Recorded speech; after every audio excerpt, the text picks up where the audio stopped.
Hardy, Head of Campaigns at Refugee Action, both of whom are appearing in person. We will also hear from Priscilla Dudhia, Advocacy Coordinator, and Alphonsine Kabagabo, Director, both from Women for Refugee Women, and both joining us remotely via Zoom. Given that this panel is split between the room and video link, it is especially important that members direct their questions at specific witnesses to avoid confusion. We have until 4 p.m. for this session. Please could the witnesses introduce themselves for the record? If we start with our witnesses that are present in the room. Hi, I'm Lisa Doyle. I'm the Director of Advocacy and Engagement at the Refugee Council. Hi, my name is Marion Kempel-Hardy. I'm the Head of Campaigns at Refugee Action. And our witnesses on Zoom. Hi, my name is Alphonsine Kabagabo, and I am the Director of Women for Refugee Women. Hello, and I'm Priscilla Dudhia, Policy Coordinator also from Women for Refugee Women. Welcome to all our witnesses. We have until 4 o'clock for this session. And can I ask who would like to start? Okay, Bambos, Charlambos. Thank you, Chair. The bill before us, the Nationality and Borders Bill, the overview of the bill is to increase fairness and better protect those people seeking asylum, to deter illegal entry to the UK and breaking the business model for trafficking, and to remove more easily those who have no right to be in the UK. In your opinion, does the bill achieve those aims? And I'll start off with Lisa. Thank you. In our opinion, it doesn't meet those aims. Previous witnesses that you've heard in the last few days have also said this. There's little evidence that putting deterrence in place actually stops people arriving in the UK. People are pushed into situations where they seek safety, and very often the research that we've conducted a while ago, the Home Office conducted, showed that people often didn't have information about the rights and entitlements that they would be greeted with in the UK, and therefore, because there are not enough safe and regular routes for people to come to the UK, then they're forced to rely on smugglers and others to reach here and get different types of information. So the deterrents don't work. There's not evidence that the deterrent works. So lots of the provisions in the bill, our concern is they seek to punish or disadvantage or make vulnerable people even more vulnerable rather than giving them the protection that they need. And Marianne. Thank you. So firstly, thank you so much for having me today. I also just want to say that I'll be giving evidence not just based on the work that we do as the service providers, Refugee Action, but over July and August, we held a series of focus groups with refugees and people in the asylum system to consult with them on what they thought the impact of this legislation would be. To go to your question, the first thing we really want to say at Refugee Action is that we've really welcomed the warm words that the government has made recently in response to the Afghanistan crisis. They've said that they want to give a warm welcome to refugees fleeing that horror. We welcome that. However, that warm rhetoric is not matched by the harsh reality that we see in this bill. As Lisa has said, this bill is about punishment. It is not about protection. We understand there are two key objectives of this legislation. The first one being to make a fairer asylum system, and the second one to deter people from making dangerous crossings. And we believe this legislation fails on both counts. When it comes to making a fairer asylum system, what we actually see is this legislation creating a deeply unfair system where for the first time ever in UK law, refugees will be judged based on how they enter the country, not based on the protection needs that they have. Secondly, when it comes to deterring dangerous journeys, this legislation is actually, as per the government's own equality impact assessment last week, it is likely to actually make people take even more dangerous routes. Far from breaking the business model of people smugglers, this legislation plays into that business model. If you make it harder to enter the country, smugglers can charge more, and they can also encourage people to take even more dangerous routes. We are likely to see more people actually losing their lives as a result of this. The only way you are going to break the business model is that the key disruptor to that model is providing safe routes to safety. But we don't see anything said about that in this legislation. Nothing to increase refugee resettlement, nothing to increase access to family reunion, nothing about humanitarian visas. It's all about punishment, it's not about protection. And to Alphonsine and Priscilla. Yeah, thank you. Thank you for giving us this opportunity. We will be really focusing on the impact of this bill on women, because we presented earlier an organization that supports women to sex safety in UK and to rebuild their life. Without repeating what other people say, this new bill will have a great impact on women. As we also know, quite a lot of women we have in our network have survived gender-based violence, have been traumatized to being raped, being forced in marriage, being forced in sexual exploitation, FGM. So for them to have to access a safe route, for me, it's just not even an option, because it's not a choice. It's a luxury that they can't afford. So this bill will make it even harder for those victims to access safety. We are also very concerned about some of the things in the bill, like, providing evidence when you're alive as soon as possible. Women who have been traumatized because they have been violated, they have been raped, all that, they can't provide those evidence straight away. They need time to heal, to be protected, to access mental health support. They need time to understand the system. So that will traumatize them even more. But we are also very concerned because there is even a clause about being a member of a particular social group. And gender is not one of them. That will again absolutely affect most of the women we are fighting for. We were also surprised that the bill is at odds with the government violence against women and girls, which proposes to support survivor of gender-based violence. Instead of offering safety and support, this new bill will really actively harm and traumatize women. So I will say that, but if my colleague Priscilla would like to add something, over to you, Priscilla. No, that was perfect. Nothing to add. Thank you. And just to touch on something that Alphonsine mentioned, the issue about late provision of evidence, disclosing evidence. This is clause 23, so being penalised by not disclosing evidence that you may not be willing to share straight away. I wonder what your thoughts were on that, and also in relation to the inadmissibility clause and also the two-tier clause, clause 10, about treating people differently based on how they arrive.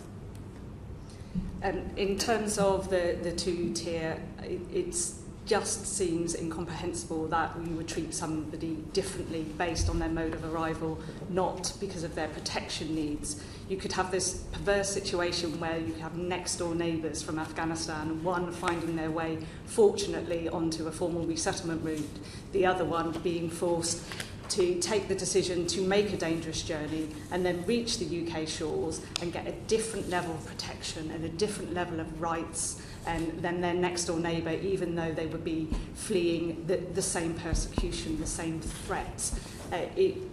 The fact is, people's protection needs aren't based on how they travel, how much money they are, what their identity is in terms of whether men might be more prone to travel or not. People make decisions when they're forced to rely on smugglers about who they will prioritise, who they will send to a country, and then hope that they can apply through refugee family reunion for others to join them afterwards. And having differential treatment based on mode of arrival seems grossly unfair. I agree with everything Lisa has just said. I think Afghanistan is a really instructive example.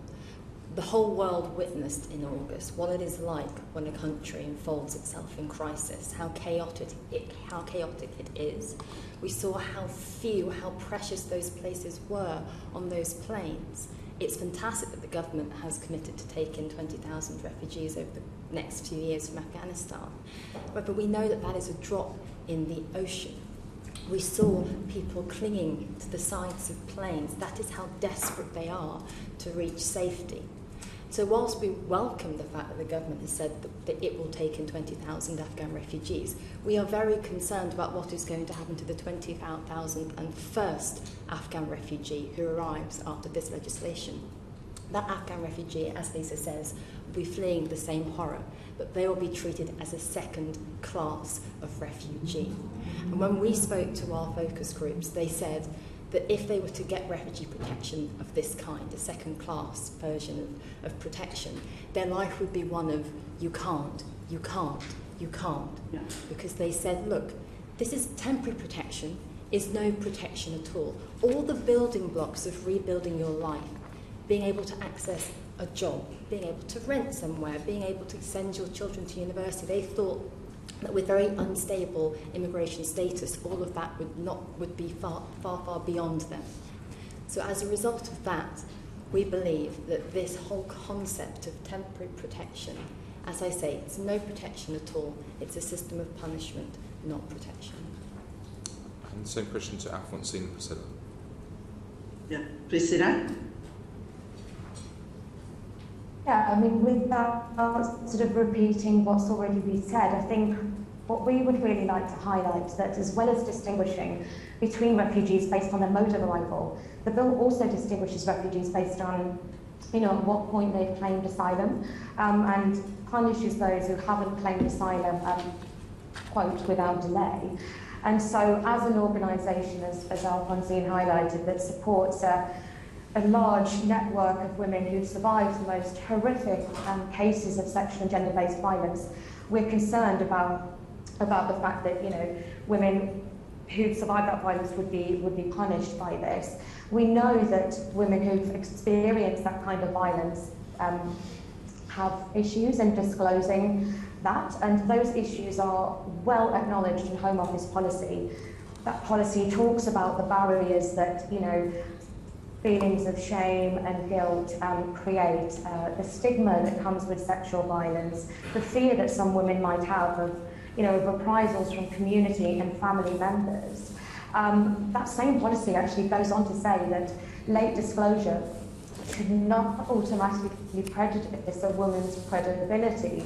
So what we actually have here through clause 10 is a direct contravention of that commitment, of that acknowledgement of the very real challenges that women who've fled gender-based violence face in sharing their experiences. But alongside that, there are other situations in which women might not be able to claim at the earliest opportunity.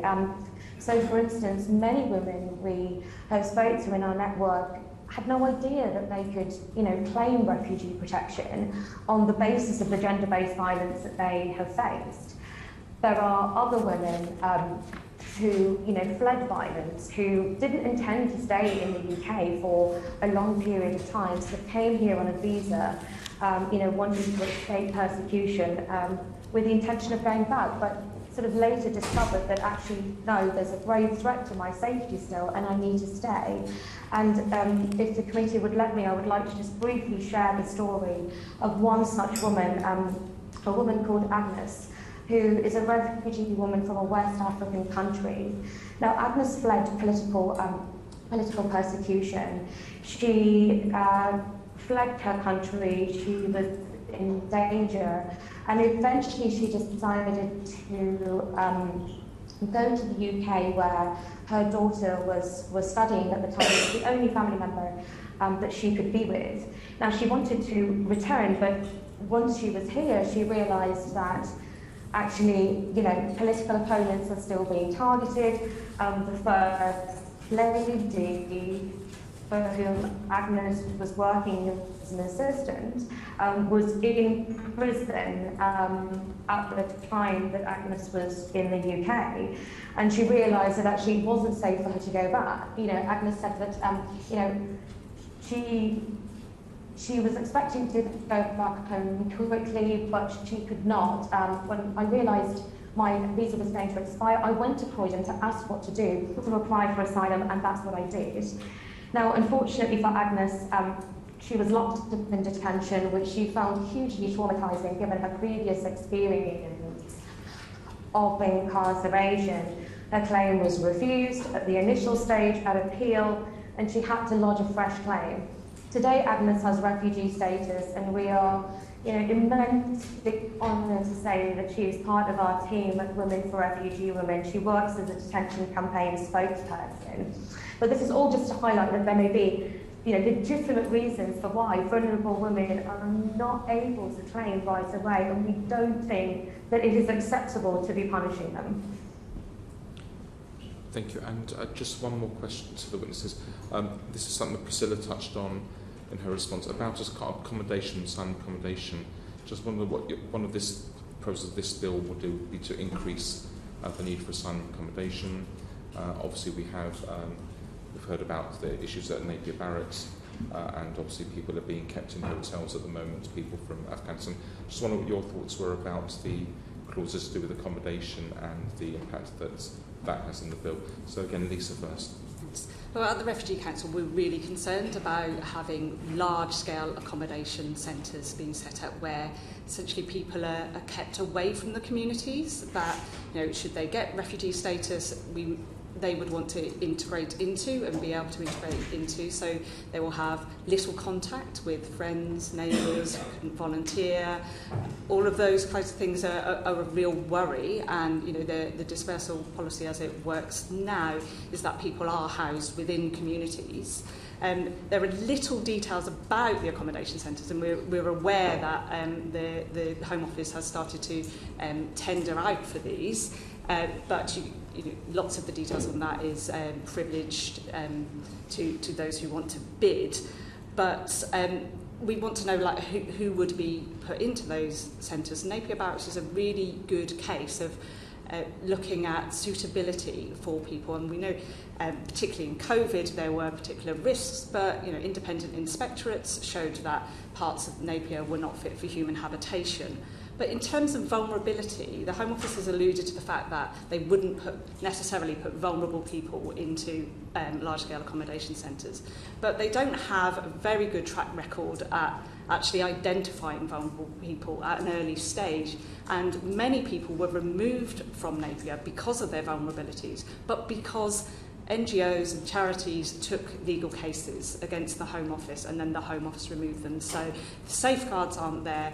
If people are outside of communities, there's not oversight, and this will really damage people's chances to integrate and rebuild their lives should they get refugee status. The first thing we want to say about asylum accommodation is that asylum accommodation has been in crisis for years, absolutely years. In the last 12 months, 5 of our clients have had the ceilings where they live fall on them. One of our clients, their 2-year-old toddler, was hospitalised because their head was split open. We've had whole families having to live in just one room. We've had people now stuck in hotels for years. There is a crisis in accommodation. However, what we see in this bill is that it doubles down on that injustice that we see. When it comes to accommodation centres, we are against that, both on the point of principle, but also looking at the practice of Napier and Penley Barracks over the last 12 months. So when it comes to the point of principle, as Lisa says, the idea of segregating a part of our society, othering them, is something that we disagree with. It takes people away from the communities they want to integrate into, takes them away from the healthcare they may need to access. These are very traumatised people. They have particular mental health and physical needs in many instances, takes them away from opportunities for education, etc., etc. So on the point of principle, we are very much against this practice. But in terms of actual practice, over the last year in Napier and Penley, we have seen appalling situations where people have been trying to take their own lives, We saw people at the height of the pandemic being forced to live with 28 other strangers in dormitories. In Napier Barracks, there was an outbreak where 197 people tested positive for COVID-19. These are traumatised people who in Penley Barracks were next to an active firing range. So in terms of the way this has actually been put into practice, we are deeply concerned about these plans. And two final quick points I want to make about how the legislation is currently drafted. At the moment, the legislation would give the Home Secretary the ability to extend the maximum amount of time that someone can be in an accommodation centre. At the moment, the maximum is 6 months. It doesn't say how long someone could be in an accommodation centre. Arguably, it could be unlimited. Secondly, it also allows for people in these conditions to be put under residence conditions, such as being told they were not able to leave that accommodation for a certain period of time during a day. So what we are seeing is the potential for unlimited de facto detention as a result of this bill. And as someone in our focus group said, let's be honest, it's not a camp, it's a prison. Let's call a spade a spade. And this is not something that we want to see in terms of our refugee protection system. I'm terribly sorry to intervene and sorry that our witnesses who are on Zoom, but I would like to try and get some more questions in, if that's okay. Jonathan Gullis. Thank you very much, Chair. We've heard about safe routes to safety. I suppose I'm interested to know why the European Union isn't a safe destination. Sure. I was listening to the UNHCR give comprehensive evidence earlier, and I think the points they made about the need whether or not to apply for asylum in the first safe country of entry was very, very clear, and it was unequivocal. In addition, I don't think it's up to me or to you or to anyone to decide what is safe for someone. I'll give you an example of someone that we spoke to. They're from South America. They fled to the UK, but they had to take a flight to Spain first, and then they moved to the UK. Now, for many of us in the room, I think we would say that Spain is a safe country. But for this individual, the gang violence that he was fleeing, that gang had extensive networks in Spain, and so it absolutely was not a safe country for him, and he is deeply concerned about the impact this legislation could potentially have on his claim for asylum in the UK. But you wouldn't have to have that concern if he came to this country through safe and legal routes. If you enter this country illegally, via the English Channel with other illegal economic migrants, then yes, that would count against your application, which I only think people in Stoke-on-Trent think is totally fair. I don't understand why coming through a safe legal route is a problem when people are going to make dangerous journeys of their own choice, putting money in the hands of criminal gangs, which inevitably means leads to more criminality, whether that be in the UK or in mainland Europe, rather than going through the safe and legal routes that they are able to go through. Firstly, the number of safe routes that we have to this country are vanishingly small, and as I said, it is shocking that there's not a word in this legislation that actually increases safe routes to safety. Nothing about family reunion, refugee resettlement, etc.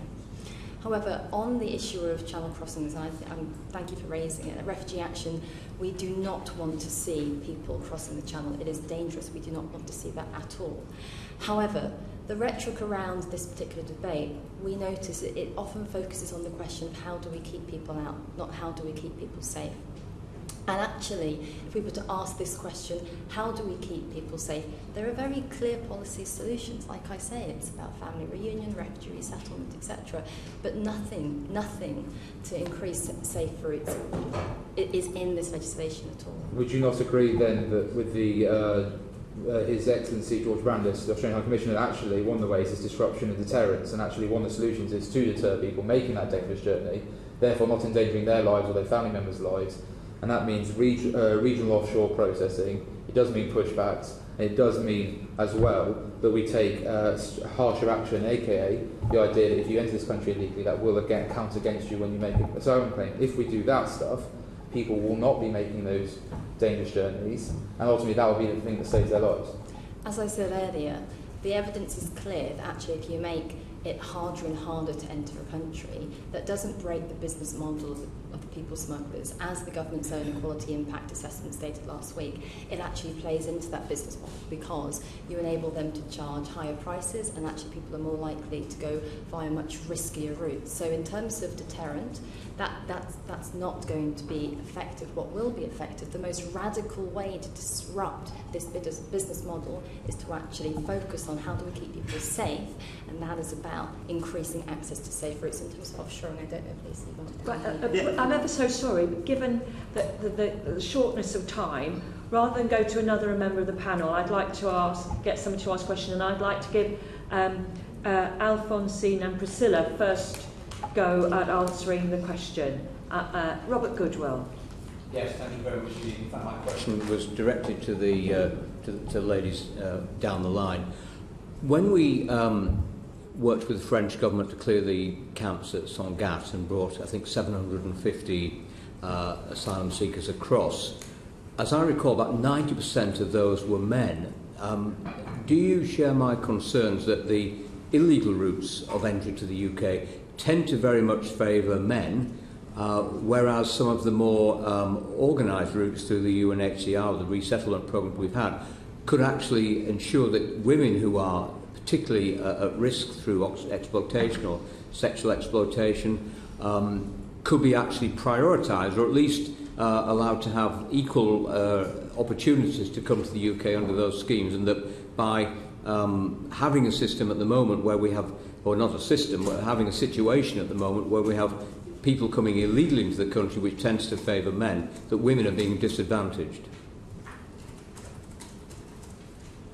We certainly welcome a system that will let more women in, give them that choice to be brought to safety in a safe way. We will absolutely welcome, and that's what we don't see. We don't see those opportunities being available to them. We don't see the opportunity to most of the women we work with being available to really reach a safe country in a safe way. And that's why they are also, even if they are not as many, because I don't have the figures, but we have women in our network who cross the Sahara, who cross to come here seeking safety. I will let my colleague Priscilla add on that. But as someone who experienced being a refugee, when I was stuck, I would have taken any route. When I was in Rwanda during the genocide, I would have taken any route to get to safety. But at that time, no one offered me that safe route. The Belgian and the French came to rescue expatriates, not Rwandan people. So that's what is the problem. The problem is those routes are not available to us. But Priscilla, do you want to add something? Maybe a quick follow-up to that. Very quick one, if you don't mind. We heard this morning from the Australian High Commissioner that the people smugglers that were bringing people to Australia didn't in the main have connection with organised criminals in Australia, but we know that the organised smugglers who bring people to the UK most certainly have connections with modern slavery. So Vietnamese people are brought to work in nail bars. We have people in car washes, and maybe even also people in garment factories or into prostitution. Would you not agree that maybe if we can deter people from coming across from the continent to the UK, where those criminal gangs need to deliver their passengers to get the payback that modern slavery will give them, that we will be better encouraging people to claim asylum in France, which is a safe country and which is a place they can get the support they need?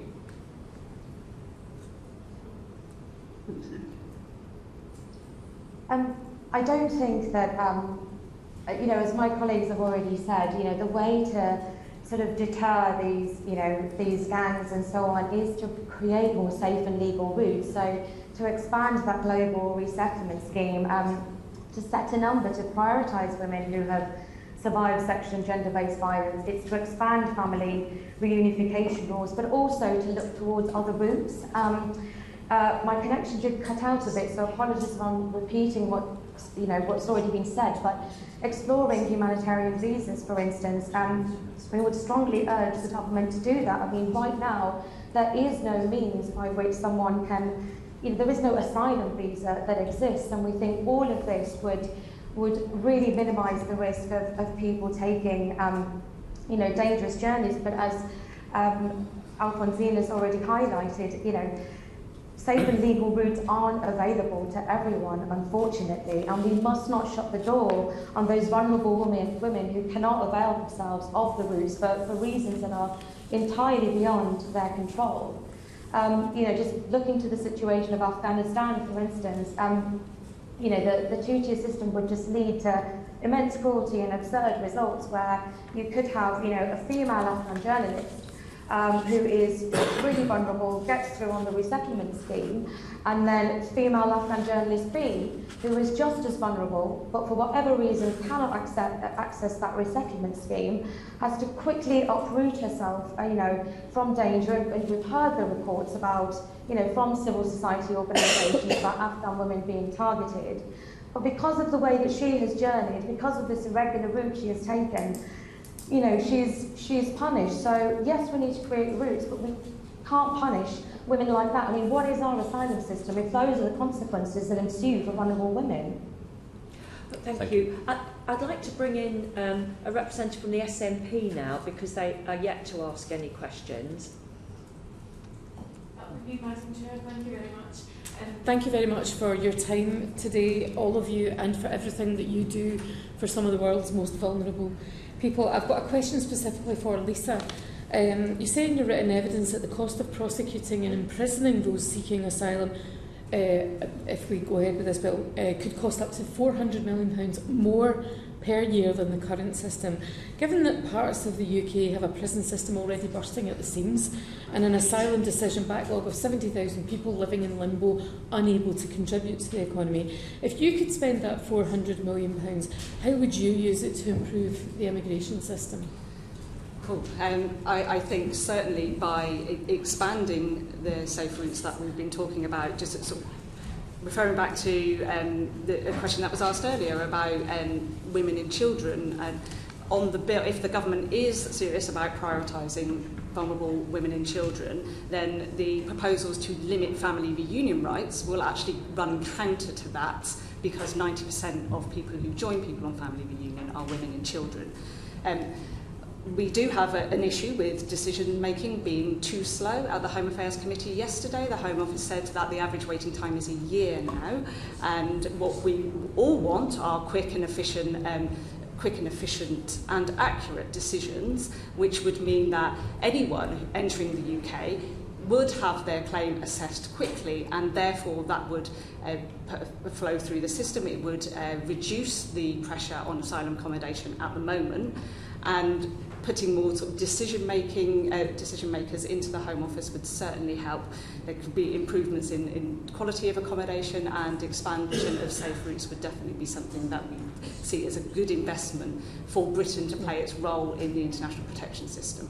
Okay, thank you very much for that. Mariam, you were talking about, the Australian High Commissioner was here this morning, you saw that, and I wasn't able to ask my question. So my question had been around resignation syndrome. You might not know much about this, but I want to talk about mental health generally. So my question to him was about offshoring and how that impacts on everyone's mental health, but particularly the children who suffer from resignation syndrome. And I just want to get it on the record, because these children were in a catatonic state. Some of them had not moved for 4 months, and still the Australian government was saying, no, we can't help. Do you know anything about that? And if not, I know you talked about the people who'd attempted to take their own lives in the barracks. Maybe you could say something about the impact on mental health of living in that type of accommodation.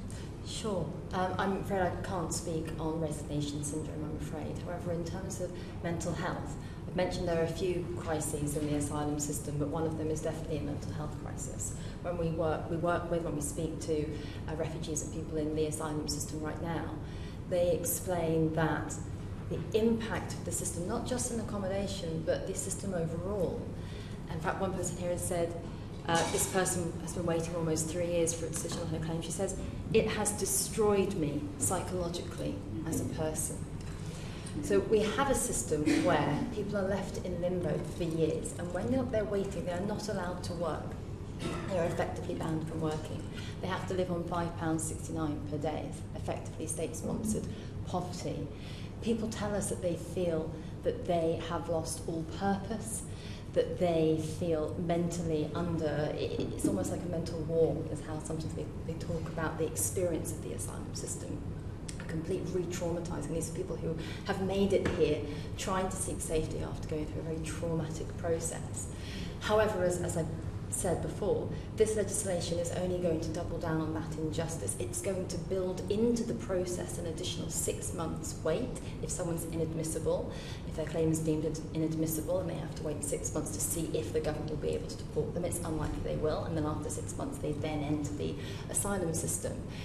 We would like to see we would like to see policies in legislation that actually are sensible and humane. So, for example, one final thing I'll say is on right to work. You mentioned how much money this legislation might actually cost the Home Office.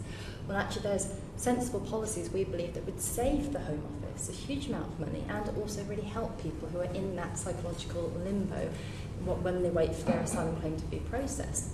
If people were given the right to work, we estimate it would save the Home Office around £100 million per year, and actually 71% of the public fully support giving people seeking asylum the right to work. But we don't see those kinds of policies in this legislation. Instead, we see policies to punish and not to protect.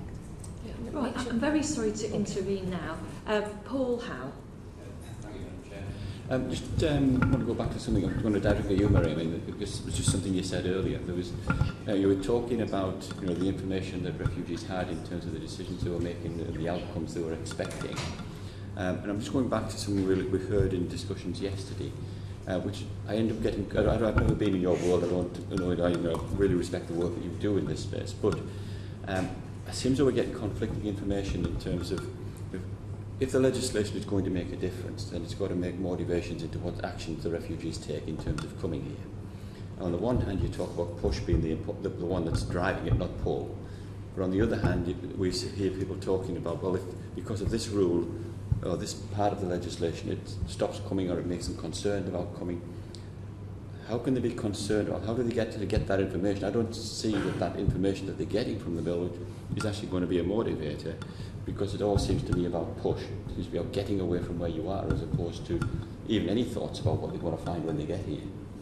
So can you just try and square that circle of what knowledge the refugees actually are having in terms of our place when they're actually setting off, other than it's a nice place to go to? Absolutely. I did watch those different evidence sessions, and so I heard, I think it was Zoe Gardner and John Butterby talking about the misinformation that people also get as well. And actually, I think many people have said that they're more likely to get misinformation from, for example, smuggling gangs that are trying to get them to take these dangerous routes, rather than actually understanding the ins and outs of the most recent legislation in Parliament.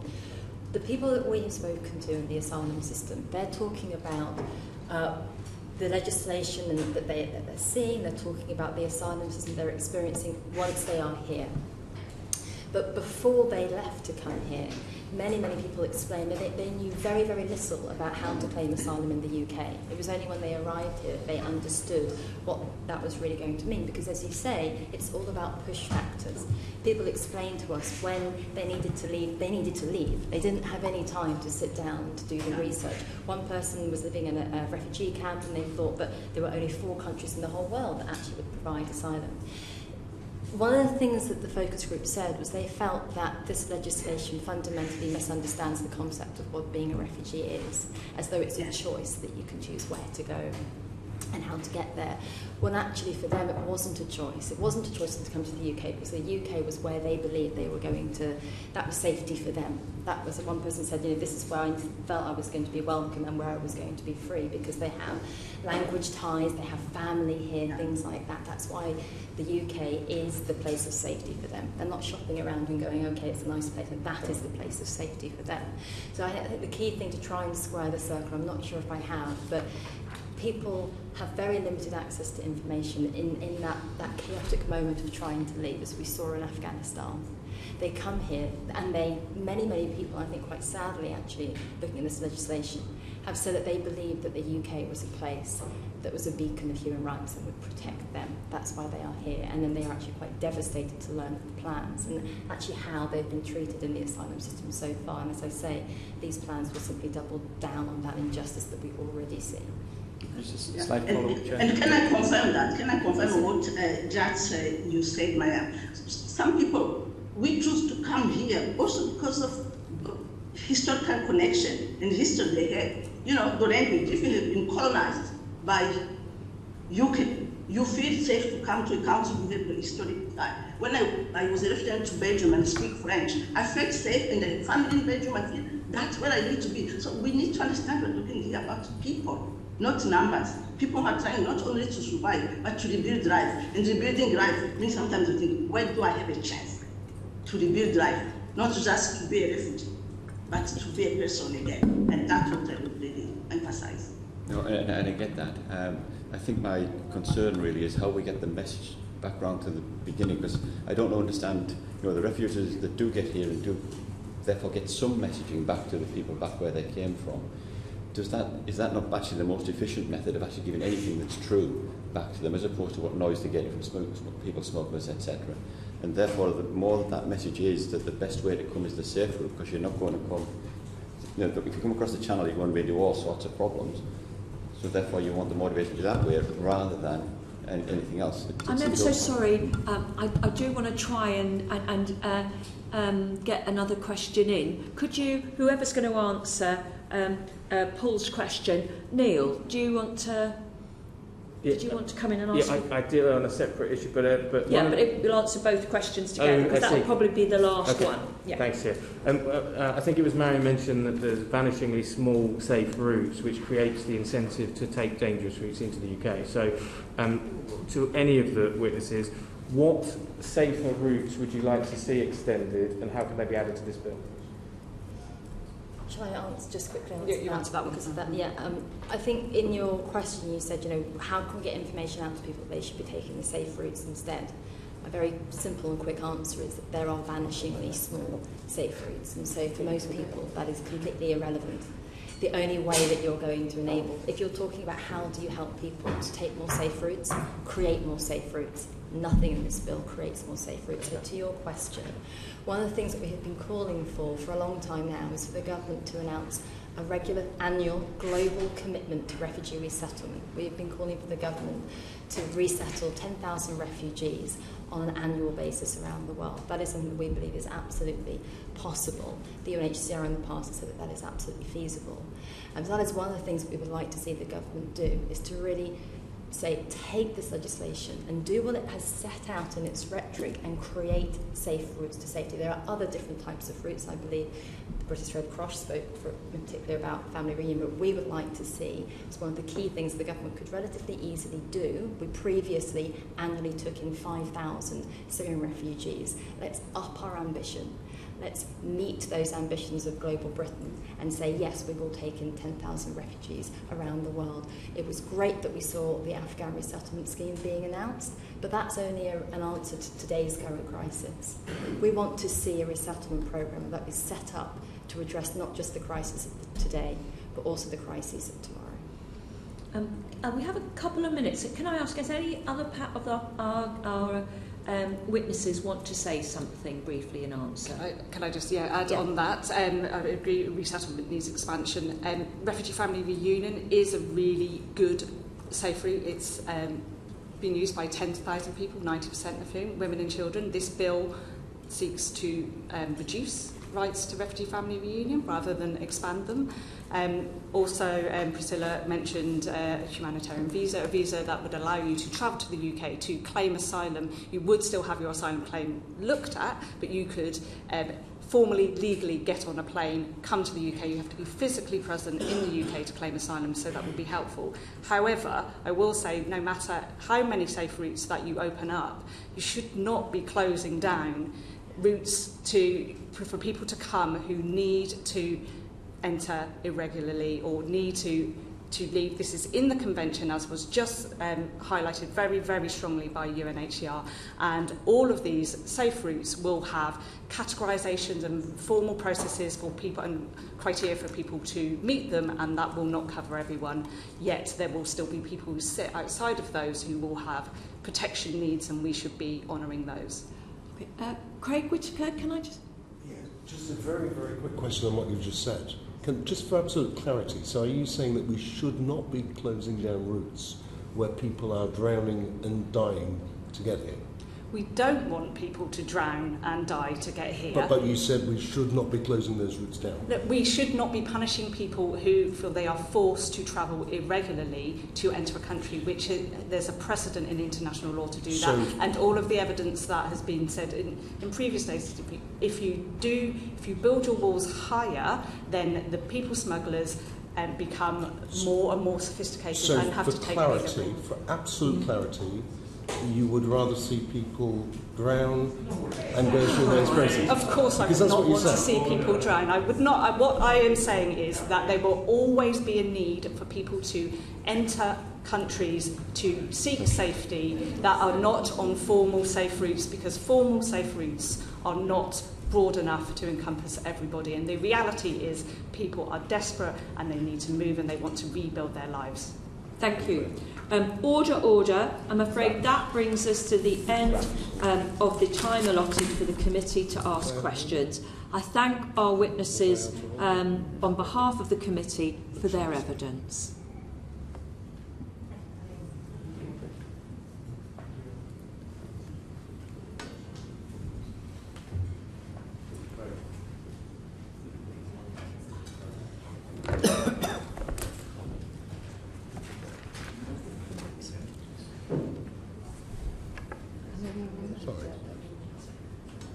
Okay.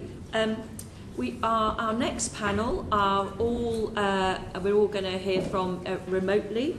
They are Patricia Durr,